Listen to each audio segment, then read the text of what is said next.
ഗംഗേ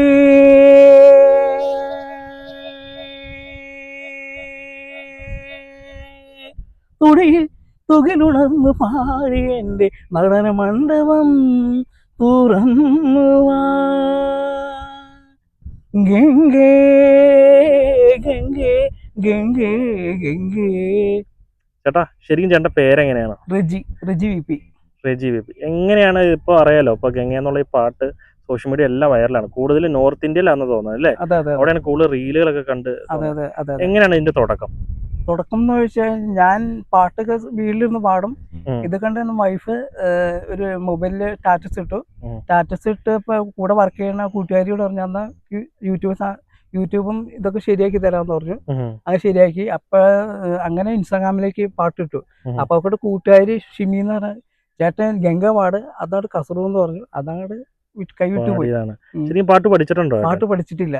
ഇല്ല, പക്ഷെ ഭയങ്കര ഭംഗിയായിട്ട് പാടുന്നുണ്ട് ക്ലാസിക്കലൊക്കെ. അത് എനിക്കറിയില്ല, അത് അറിയാതെ എന്റെ സംഭവിച്ചുകൊണ്ടിയാ.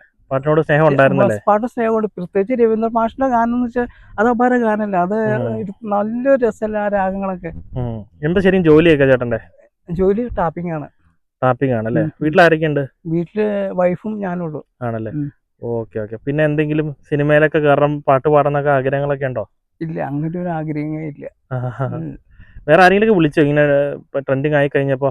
സുഹൃത്തുക്കളോ അങ്ങനെ വലിയ ആൾക്കാർ അതിലൊക്കെ വിളിച്ചോ? സുഹൃത്തുക്കളാരും വിളിച്ചില്ല, അതാണ് നമുക്കൊരു കിട്ടിയത്. എനിക്ക് തോന്നുന്നു കൂടുതൽ നോർത്ത് ഇന്ത്യ ഭാഗത്തേക്കാണ് കൂടുതൽ റീച്ച് അയക്കണം തോന്നുന്നു. അതെ അതെ അതെ, നോർത്ത് ഇന്ത്യ. എന്നാലും ഒരുപാട് പേര് അപ്പൊ ഗംഗ എന്നുള്ള പാട്ട് തന്നെ ഇപ്പൊ യൂട്യൂബിൽ സെർച്ച് ചെയ്ത് നോക്കുമ്പോൾ അറിയാൻ പറ്റും, അതിന് റീച്ച് സംഭവിച്ചിട്ടുണ്ട്. അത് എനിക്ക് തോന്നുന്നു ചേട്ടന്റെ പാട്ട് വൈറലായതുകൊണ്ട് മാത്രമാണെന്ന് തോന്നുന്നു. അതായിരിക്കണം. എന്താണ് ആ പാട്ട് സെലക്ട് ചെയ്യാൻ കാരണം? പാട്ട് ഇതെന്ന് വെച്ചാ ഞാൻ ഈ അമ്പലത്തിൽ വന്ന് തൃക്കമ്പലം ഉണ്ട് ഇവിടെ.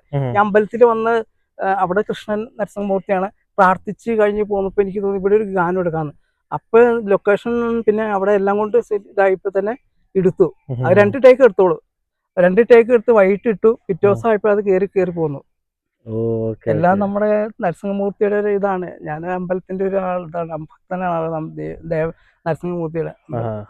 ഓക്കെ, അപ്പൊ എന്തായാലും അടിപൊളിയാവട്ടെ. ഇനിയും ഈ റീച്ച് കൊണ്ട് ഒരുപാട് ഉയരങ്ങൾ എത്താൻ സാധിക്കട്ടെ. Thank you.